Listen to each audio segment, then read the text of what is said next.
نحمده ونصلي على رسوله الكريم اما بعد فاعوذ بالله من الشيطان الرجيم بسم الله الرحمن الرحيم رب اشرح لي صدري ويسر لي امري واحلل عقدة من لساني يفقهوا قولي۔ ناظرین، پروگرام اللہ کے خوبصورت نام کے ساتھ آپ کی خدمت میں حاضر ہیں۔ آج ہم انشاءاللہ اللہ سبحانہ وتعالیٰ کے نام الرحمن پر بات کریں گے۔ رحمان، بہت زیادہ مہربان، بہت زیادہ رحم فرمانے والا۔ قرآن مجید میں اللہ تعالیٰ فرماتے ہیں قُلِ ادْعُوا اللَّهَ أَوِ ادْعُوا الرَّحْمَنَ أَيَّمَّا تَدْعُوا فَلَهُ الْأَسْمَاءُ الْحُسْنَى، کہہ دو اللہ کو پکارو یا رحمان کو پکارو، تم جس کو بھی پکارو گے سو یہ بہترین نام اسی کے ہیں، یعنی چاہو تو اللہ کہہ کے پکارو یا رحمان کہہ کے پکارو، کیونکہ رحمان بھی اس کا نام ہے۔ قرآن مجید کی ہر سورت سے پہلے سوائے سورت التوبہ کے بسم اللہ الرحمن الرحیم آتا ہے کہ اللہ کے نام کے ساتھ شروع کرتے ہیں جو بہت مہربان، بار بار رحم فرمانے والا ہے۔ تو اس سے یہ پتہ چلتا ہے کہ اللہ سبحانہ وتعالیٰ کی اس صفت کی بہت زیادہ تکرار ہے قرآن مجید میں۔ سورۃ فاتحہ کے شروع میں بھی الحمدللہ رب العالمین الرحمن الرحیم، سب تعریف اللہ کے لیے ہے جو رب ہے تمام جہانوں کا۔ کون ہے وہ رب؟ جو بہت ہی مہربان ہے، جس نے ہم پر ساری نعمتیں اس زمین کے اندر سے بھی نکالی اور آسمان سے بھی برسائیں اور ہر طرح سے ہمیں مالا مال کیا۔ یہ سب اس کی رحمت کی وجہ سے ہے، ورنہ ہم نے اپنے رب کے لیے کیا کیا ہے؟ اسے تو ہماری ضرورت بھی نہیں۔ ارشاد باری تعالیٰ ہے کتب علی نفسہ الرحمہ، اس نے اپنے اوپر رحمت کو لازم کر رکھا ہے، لکھ رکھا ہے، یعنی رحمت اس کی ہر چیز پر چھائی ہوئی ہے، ہر چیز پر غالب ہے۔ وہ بندوں کے ساتھ معاملہ بندوں کے اعمال کے مطابق نہیں کرتا، وہ اپنی رحمت کے ساتھ کرتا ہے۔ ہم بندے دن رات گناہ کرتے ہیں، دن رات اپنی جانوں پر ظلم کرتے ہیں، لیکن وہ ہم پر رحم کرتے ہوئے ہماری تمام ضروریات پوری کرتا ہے۔ الرحمن، جو بہت ہی مہربان ہے، اس کی یہ رحمت صرف انسانوں پر ہی نہیں، تمام مخلوقات پر ہے، تمام حیوانات پر ہے۔ اور پھر یہ رحمت ہی ہے جو انسان کے لیے امید اور آرزو کے دروازے کھولتی ہے اور انسان کے اندر چھپی ہوئی فطرت کو ابھارتی ہے، اسے نیک عمل پر ابھارتی ہے، اس کے اندر سے خوف اور مایوسی کو دور دھکیلتی ہے اور انسان کے دل میں امن و امان کا احساس دلاتی ہے، کیونکہ اسے معلوم ہے کہ اس کا رب بہت ہی مہربان ہے، بہت ہی رحم فرمانے والا ہے، جو ہر حال میں اپنے بندے کا خیال رکھنے والا ہے، خواہ بندہ نیک کام کر رہا ہو یا گناہ کے کام کر رہا ہو۔ اور پھر یہ بھی یاد رہے کہ رحمان کا یہ نام صرف رحمان کے لیے خاص ہے، اس لیے کوئی شخص اپنا نام صرف رحمان نہیں رکھ سکتا۔ ہاں، اللہ سبحانہ وتعالیٰ کو جو نام پسند ہے وہ عبد الرحمن ہے، یعنی رحمان سے پہلے عبد کا لفظ لگایا جائے کہ بندہ خود رحمان نہیں، کیونکہ کسی بھی انسان کے اندر رحمان جیسی صفت نہیں ہو سکتی، ہاں وہ رحمان کا بندہ ضرور ہو سکتا ہے۔ قرآن مجید میں متعدد جگہوں پر اللہ سبحانہ وتعالیٰ کے اس نام کا ذکر آیا ہے، تقریباً 45 جگہوں پر بسم اللہ الرحمن الرحیم کے علاوہ۔ اور قرآن مجید کی ایک سورت بھی اس نام سے ہے، سورۃ الرحمن، جو بہت ہی خوبصورت اور بہت ہی پیاری سورت ہے، جس میں اللہ سبحانہ وتعالیٰ کی بہت ساری نعمتوں کا ذکر ہوا ہے جو اس نے اپنے بندوں کے لیے دنیا اور آخرت میں تیار کی ہیں۔ بہت ہی بہترین چیزیں، ان میں سے ایک ایک چیز کا نام لیا، لیکن حیرت ہوتی ہے کہ سب سے پہلے اس نے اپنی جس نعمت کا ذکر کیا ہے وہ قرآن کی تعلیم ہے۔ ارشاد باری تعالیٰ ہے، سورت کا آغاز ہوتا ہے الرحمن علم القرآن۔ کون ہے رحمان؟ کون ہے رحم فرمانے والا؟ کون ہے مہربان جو قرآن کی تعلیم دیتا ہے؟ گویا انسان کی جتنی بھی ضروریات ہیں وہ رحمان نے پوری کی، لیکن ان میں سے سب سے بڑی ضرورت یعنی ضرورت ہدایت کہ انسان اس زندگی میں کس طرح اپنے عقل اور شعور اور ہوش و حواس کو صحیح طور پر استعمال کرے، کسی بھی کام میں کون سا راستہ اختیار کرے، اس نے اس کے لیے انسان کو تنہا نہیں چھوڑ دیا۔ الذی اعطى کل شیء خلقہ ثم ہدی، جس نے ہر چیز کو ایک صورت بخشی پھر ان کو راہ دکھائی۔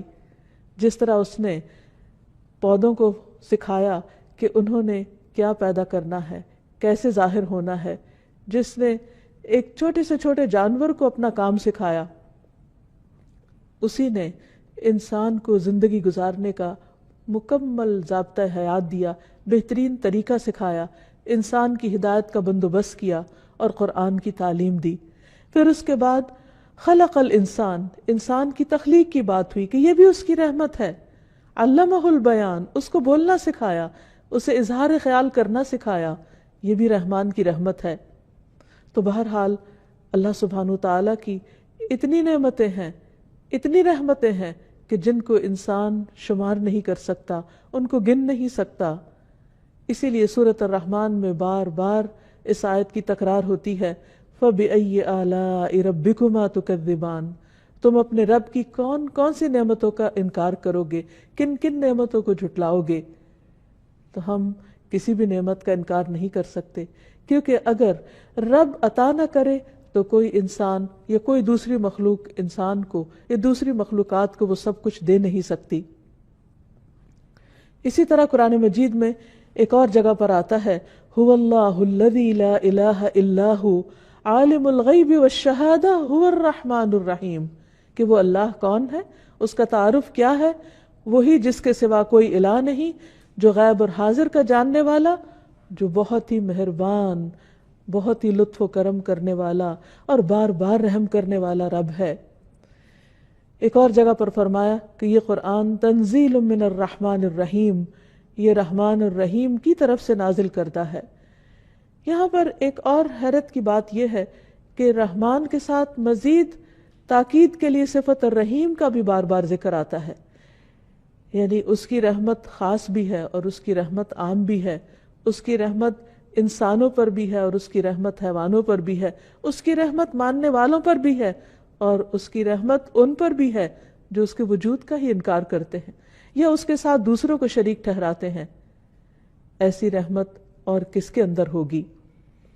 پھر اسی طرح نبی صلی اللہ علیہ وسلم نے بھی متعدد احادیث میں اللہ سبحانہ وتعالیٰ کی اس صفت کا ذکر کیا ہے، اس نام کا ذکر کیا ہے اور اس کی نسبت سے کچھ تعلیمات دی ہیں۔ مثلا ایک حدیث میں نبی صلی اللہ علیہ وسلم نے فرمایا، گھوڑے 3 قسم کے ہوتے ہیں، بعض گھوڑے تو رحمان کے ہوتے ہیں اور بعض انسان کے اور بعض شیطان کے، اور رحمان کا گھوڑا تو وہ ہوتا ہے جسے اللہ کے راستے میں باندھا جائے۔ تو گویا اللہ سبحانہ وتعالیٰ کی یہ رحمت ہے کہ اس نے ہمارے لیے سواریوں کا انتظام کیا، یہ اس کی رحمت ہے کہ اس نے ہمارے کھانے پینے کے لیے طرح طرح کی چیزیں اگائیں، اس کی رحمت ہے کہ اس نے ہمارے زبان کو ذائقہ کی قوت دی کہ ہم مختلف چیزوں کو چکھ سکیں اور ان سے لطف اٹھا سکیں۔ یہ اس کی رحمت ہے کہ اس نے صرف چکھنے کی نہیں، سونگھنے کی صلاحیت بھی دی تاکہ جو چیز کھا رہے ہیں اس کے ذائقے کے ساتھ ساتھ اس کی خوشبو سے بھی فائدہ اٹھائیں۔ پھر اس نے ہمیں دیکھنے کی صلاحیت بخشی، یہ بھی اس کی رحمت ہے کہ جب ہم دیکھتے ہیں تو دیکھ کر بھی اس سے لطف اٹھاتے ہیں۔ پھر اسی طرح اس نے چھونے کی صلاحیت دی، اس کی مختلف طرح کی نعمتوں کو جب ہم کھا رہے ہوتے ہیں، استعمال کر رہے ہوتے ہیں تو ان کو ہاتھوں سے چھو کر بھی ایک لذت حاصل کرتے ہیں۔ یہ سب کچھ اس کی رحمت ہی تو ہے کہ اس نے اپنے بندے کو اتنی بہترین قوتوں اور صلاحیتوں سے نوازا ہے۔ ان ساری نعمتوں کے ہوتے ہوئے انسان اپنے رب کا بڑا ہی ناشکرا ہے، اور رب اس بات کا شکوہ بھی کرتے ہیں۔ وہ رب رحیم قرآن مجید میں ہمیں بتاتے ہیں کہ بعض لوگ ایسے ہیں کہ جو رحمان کی ان نعمتوں کو، اس رحمت کو محسوس ہی نہیں کرتے۔ قرآن مجید میں آتا ہے وَإِذَا رَآكَ الَّذِينَ كَفَرُوا إِن يَتَّخِذُونَكَ إِلَّا هُزُوًا أَهَذَا الَّذِي يَذْكُرُ آلِهَتَكُمْ وَهُمْ بِذِكْرِ الرَّحْمَنِ هُمْ كَافِرُونَ۔ اور جب یہ منکر آپ کو دیکھتے ہیں تو بس مذاق ہی اڑانے لگتے ہیں، کہتے ہیں کیا یہی ہے وہ شخص جو تمہارے معبودوں کا ذکر کرتا ہے، جبکہ وہ خود رحمان کے ذکر سے منکر ہیں، یعنی رحمان کی دی ہوئی ساری رحمت سے، نعمتوں سے فائدہ اٹھاتے ہیں لیکن اس کو یاد نہیں کرتے، اس کی رحمت کو محسوس نہیں کرتے، اس کا شکر ادا نہیں کرتے۔ اور جب ان سے کہا جاتا ہے کہ رحمان کو سجدہ کرو تو کہتے ہیں وہ رحمان کیا ہوتا ہے؟ وَإِذَا قِيلَ لَهُمُ اسْجُدُوا لِلرَّحْمَنِ قَالُوا وَمَا الرَّحْمَنُ أَنَسْجُدُ لِمَا تَأْمُرُنَا وَزَادَهُمْ نُفُورًا۔ اور جب انہیں کہا جاتا ہے کہ رحمان کو سجدہ کرو تو کہتے ہیں کہ رحمان کیا ہوتا ہے؟ کیا ہم اس کو سجدہ کریں جس کا تو ہمیں حکم دیتا ہے؟ اور یہ دعوت ان کی نفرت میں مزید اضافہ کرتی ہے۔ لیکن اس کے باوجود کہ وہ رحمان کو سجدہ نہیں کرتے، وہ اس کی نعمتوں کا اعتراف نہیں کرتے، وہ اس کی مہربانیوں کو محسوس نہیں کرتے، رحمان اپنی رحمت کرنا بند نہیں کرتا، پھر بھی وہ دن رات ان پر اپنی رحمت کرتا چلا جاتا ہے۔ پھر اسی طرح ہم دیکھتے ہیں کہ مشرکین مکہ بھی اللہ سبحانہ وتعالیٰ کی اس صفت کے ساتھ اس کے اس نام کو نہیں جانتے تھے، نہیں پہچانتے تھے۔ صلح حدیبیہ کا واقعہ تاریخ کا مشہور واقعہ ہے، جس میں سہیل بن عمرو آیا تو کہنے لگا کہ ہمارے اور اپنے درمیان صلح کی ایک تحریر لکھ لیں۔ چنانچہ نبی صلی اللہ علیہ وسلم نے کاتب کو بلوایا اور فرمایا کہ لکھو بسم اللہ الرحمن الرحیم، اللہ کے نام کے ساتھ جو مہربان ہے، رحمان ہے، بہت بار بار رحم فرمانے والا ہے۔ تو سہیل کہنے لگا اللہ کی قسم میں رحمان کو نہیں جانتا۔ یہ کس قدر حیرت کی بات ہے کہ جس کی رحمت سے ہم سانس لیتے ہیں، جس کی رحمت سے ہم چلتے پھرتے ہیں، جس کی رحمت سے یہ ساری کائنات ہمارے لیے مسخر کی گئی، جس کی رحمت کی وجہ سے ہمیں ہر چیز کی تعلیم دی گئی، ہمیں عقل اور سوچنے سمجھنے کی قوت دی گئی، اسی کو انسان نہ پہچانے، اسی کی ناشکری کرے۔ تو کہنے لگا کہ میں رحمان کو نہیں جانتا، وہ کیا چیز ہے؟ ہاں تم یوں لکھو بسمک اللہم، جیسے تم پہلے لکھا کرتے تھے۔ انسان کے لیے کس قدر بدقسمتی کی بات ہے کہ وہ اپنے رب کی رحمت کو محسوس نہ کرے، کیونکہ یہی رحمت انسان کے اندر ایک رقت پیدا کرتی ہے، اپنے رب کا ایک قرب نصیب کرتی ہے۔ اس رحمت کا احساس بندے کے اندر بندوں کے لیے بھی مہربانی کا جذبہ پیدا کرتا ہے۔ اور رحمان صرف الرحمن نہیں بلکہ ارحم الراحمین ہے، سب رحم کرنے والوں سے بڑھ کر رحم فرمانے والا ہے۔ ابو ہریرہ کہتے ہیں کہ نبی صلی اللہ علیہ وسلم کے پاس ایک آدمی آیا اور وہ اپنے بچے کو لے کر اسے سینے سے لگانے لگا، اسے پیار کرنے لگا۔ تو آپ نے اس سے پوچھا کہ کیا تمہیں اس پر رحم آتا ہے، یعنی تمہارے دل میں اس کے لیے محبت ہے؟ تو اس نے کہا جی ہاں۔ تو آپ نے فرمایا اللہ کو تم پر اس سے بھی زیادہ رحم آتا ہے، یعنی جس طرح ایک والد یا ایک ماں اپنے بچے سے پیار کرتی ہے اور اس پر رحم کرتی ہے، اس پر شفقت کرتی ہے، اس کا خیال کرتی ہے، اس کی نگہبانی کرتی ہے، فرمایا اللہ سبحانہ وتعالیٰ کو اس سے بھی زیادہ تم پر رحم آتا ہے جس طرح تمہیں اپنے اس بچے پر رحم آتا ہے، اور وہ ارحم الراحمین ہے، سب سے بڑھ کر رحم فرمانے والا ہے، اور اس کی رحمت اس کے غضب پر غالب ہے۔ حضرت ابو ہریرہ کہتے ہیں کہ رسول اللہ صلی اللہ علیہ وسلم نے فرمایا جب اللہ تعالیٰ مخلوق کو پیدا کر چکا تو اپنی کتاب یعنی لوح محفوظ میں جو اس کے پاس عرش پر موجود ہے اس نے یہ لکھ دیا کہ میری رحمت میرے غضب پر حاوی ہے، یعنی اللہ سبحانہ وتعالیٰ کی رحمت اس کے غصے اور اس کے غضب سے کہیں زیادہ ہے۔ ایک اور حدیث سے ہمیں پتہ چلتا ہے کہ اس کی رحمت کے 100 حصے ہیں جن میں سے اس نے صرف ایک حصہ زمین پر اتارا ہے۔ نبی صلی اللہ علیہ وسلم نے فرمایا اللہ کے لیے 100 رحمتیں ہیں، ان میں سے ایک جنات، انسانوں، چوپایوں اور کیڑوں مکوڑوں کے لیے نازل کی گئی ہے، یعنی ان کے اندر ڈال دی گئی ہے، اور اس رحمت کی وجہ سے وہ آپس میں ایک دوسرے پر مہربانی اور شفقت کرتے ہیں۔ اسی وجہ سے وحشی جانور اپنے بچے پہ شفقت کرتا ہے، یعنی دوسرے جانوروں کو وہ ہنٹ کر لیتا ہے، ان کا شکار کرتا ہے، لیکن اپنے بچے کو وہ پلنے دیتا ہے۔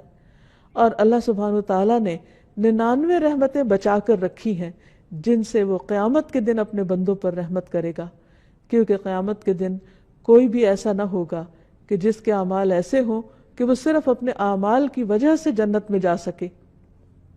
اسی لیے اللہ سبحانہ وتعالیٰ نے جنت کو بھی اپنی رحمت کہا ہے کہ انتی رحمتی، تو میری رحمت ہے، ارحم بکی من اشاء، تیرے ذریعے میں جس پہ چاہوں گا رحم فرماؤں گا۔ یعنی کسی بھی انسان کا جنت میں جانا صرف اور صرف اللہ کی رحمت کی بنا پر ہے۔ پھر سوال یہ پیدا ہوتا ہے کہ اگر اللہ کی رحمت سے ہی جنت میں جانا ہے تو پھر اچھے عمل کی کیا ضرورت ہے؟ ہاں، اچھے اعمال، نیک اعمال، اللہ سبحانہ تعالیٰ کو راضی کرنے والے اعمال اللہ کی رحمت کو جوش میں لاتے ہیں، وہ اس کی رحمت کو لانے کا سبب بنتے ہیں۔ ایک اور حدیث میں بھی آتا ہے، نبی صلی اللہ علیہ وسلم نے فرمایا، اللہ تعالیٰ نے اپنی رحمت کو 100 اجزاء میں تقسیم کیا، جن میں سے 99 اس کے اپنے پاس ہیں اور ایک حصہ اس نے زمین پہ نازل کیا۔ اسی وجہ سے، اس ایک حصے کی وجہ سے جو اس نے پوری مخلوق کے اندر بانٹ دیا، مخلوق ایک دوسرے کے ساتھ نرمی اور مہربانی کا معاملہ کرتی ہے، اچھائی سے پیش آتی ہے، یہاں تک کہ گھوڑا اپنے بچے پر پاؤں نہیں مارتا، یعنی وہ جو ہر چیز کو پاؤں کے ساتھ دھکیل دیتا ہے وہ اپنے بچے کو نہیں دھکیلتا، اس اندیشے کے تحت کہ اسے کوئی نقصان نہ ہو۔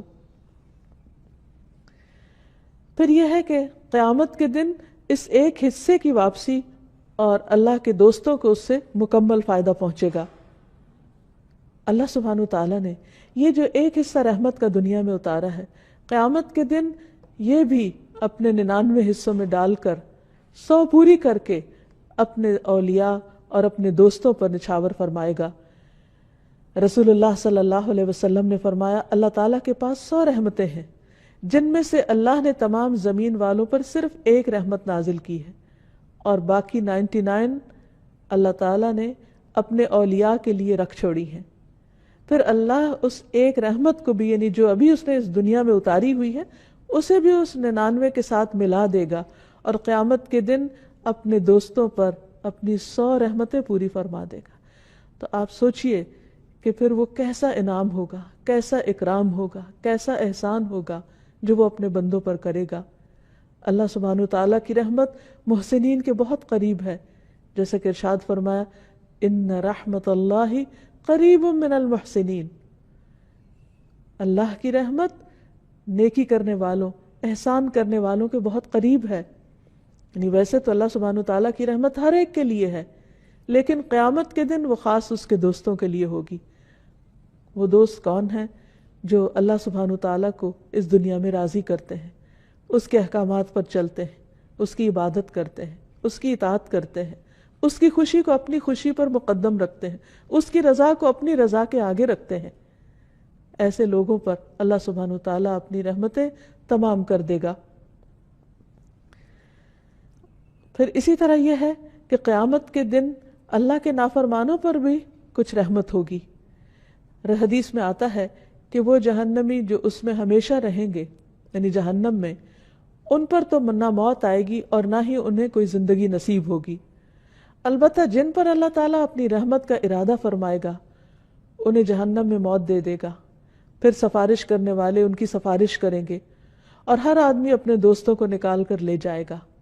وہ لوگ ایک خصوصی نہر میں، جس کا نام نہر حیات ہے یا نہر جنت، وہاں غسل کریں گے اور ایسے اگائیں گے جیسے سیلاب کے بہاؤ میں دانہ اگاتا ہے۔ تو بہرحال اللہ سبحانہ تعالیٰ کی یہ رحمت اپنے دوستوں کے لیے تو خاص ہوگی، لیکن اس کی اس رحمت سے کچھ وہ بھی لوگ فائدہ اٹھائیں گے کہ جو اس کے نافرمان ہیں، جن کے پاس کوئی ایک بھی نیکی یا کوئی ایک بھی فرما برداری کا کام نہیں تھا۔ اس دنیا میں اگر انسان اللہ سبحانہ تعالیٰ کی رحمت کو محسوس کرنا چاہے تو اس کے لیے لازم ہے کہ وہ باہر نکلے اور زمین و آسمان کی تخلیق پر غور کرے اور اللہ سبحانہ تعالیٰ کی قدرت کے مشاہدات کو دیکھے کہ کس طرح بارش برستی ہے، کیونکہ بارش بھی اس کی رحمت کا ایک حصہ ہے، اور پھر کس طرح رات دن میں اور دن رات میں تبدیل ہو جاتے ہیں، کس طرح زمین پر یہ تبدیلی آ جاتی ہے، کس طرح سورج کی تپش فصلوں کو پکاتی ہے، اور کس طرح چاند کی روشنی راتوں کو ٹھنڈک بخشتی ہے۔ قرآن مجید میں اللہ تعالیٰ فرماتے ہیں، وَمِن رَحْمَتِهِ جَعَلَ لَكُمُ اللَّيْلَ وَالنَّهَارَ لِتَسْكُنُوا فِيهِ وَلِتَبْتَغُوا مِن فَضْلِهِ وَلَعَلَّكُمْ تَشْكُرُونَ، اور اس نے اپنی رحمت ہی سے تمہارے لیے رات اور دن کو بنایا تاکہ تم اس میں آرام کرو۔ یہ بندے کو جو نیند کی صلاحیت بخشی ہے، سونے کی جو توفیق دی ہے، یہ بھی اس کی رحمت ہے۔ اور جب رات آ جاتی ہے، رات کا اندھیرا گہرا چھا جاتا ہے اور ہر چیز سکون پکڑتی ہے، تو اپنے بندوں کو بھی رب سلا دیتا ہے، اور یہ بھی اس کی رحمت کی علامت ہے۔ اور پھر دن کو اس نے روشن بنایا، کس لیے؟ تاکہ تم اس میں اپنے رب کا فضل تلاش کر سکو، اپنے رزق کو تلاش کر سکو، دنیا میں کام کاج کر سکو، کیونکہ جب سورج نکلتا ہے تو انسان کے اندر ایک عجب طرح کی نشاط ہوتی ہے، اس وقت بھی انسان کو اپنے رب کی رحمت کو محسوس کرنا چاہیے۔ گرمی کے بعد جب ٹھنڈی ہوا چلتی ہے تو یہ کون چلاتا ہے؟ یہ بھی رب کی رحمت کی علامت ہوتی ہے۔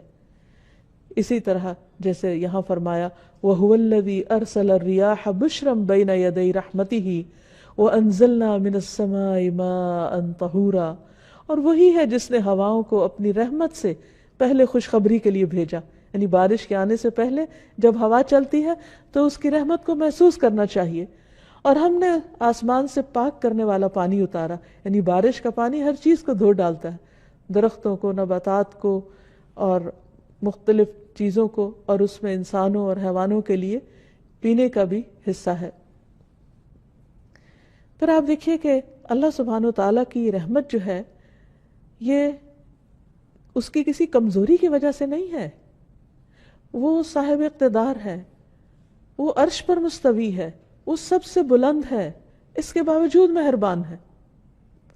دنیا میں آپ دیکھیں گے کہ عام طور پر جب کسی انسان کو کوئی اقتدار ملتا ہے یا کوئی طاقت ملتی ہے تو عموماً وہ ظالم ہو جاتا ہے، لیکن اللہ سبحانہ و تعالیٰ سے بڑھ کر طاقت کس کے پاس ہے؟ اللہ سبحانہ و تعالیٰ سے زیادہ بلند مقام کس کے پاس ہے؟ لیکن اس کے باوجود وہ مہربان ہے۔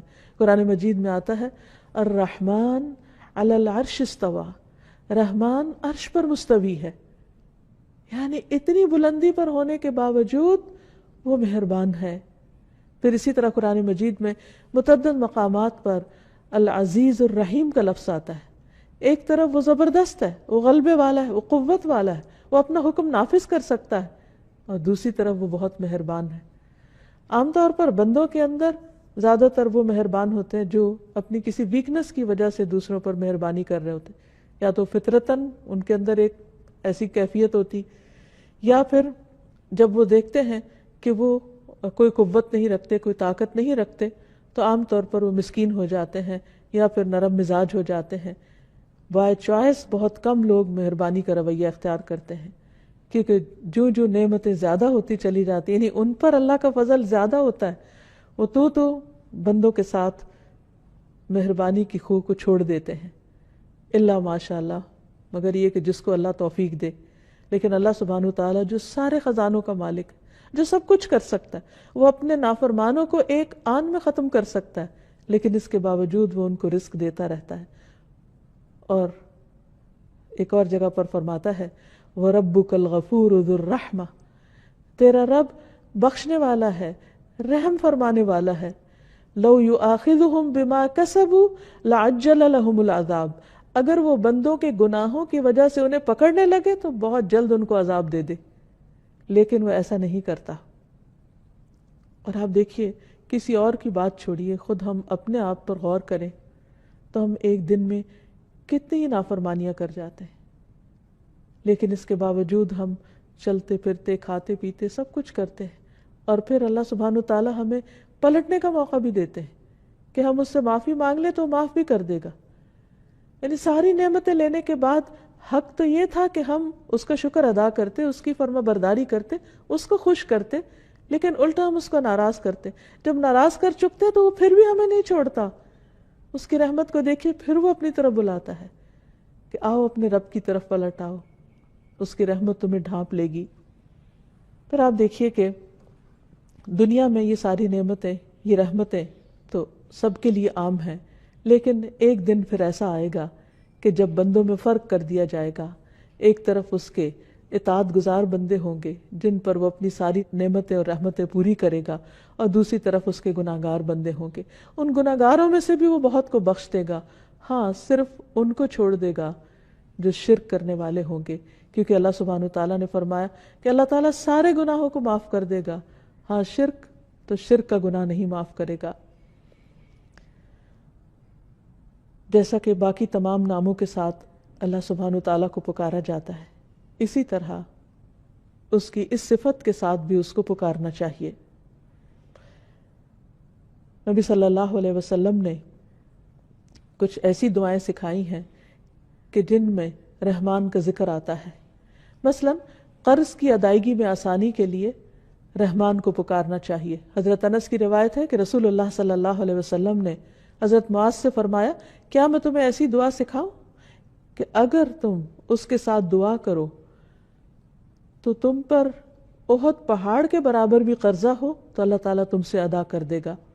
اے معاذ یہ پڑھا کرو، اللہم مالک الملک تؤتی الملک من تشاء وتنزع الملک ممن تشاء وتعز من تشاء وتذل من تشاء بیدک الخیر انک علی کل شیء قدیر رحمن الدنیا والآخرة ورحیم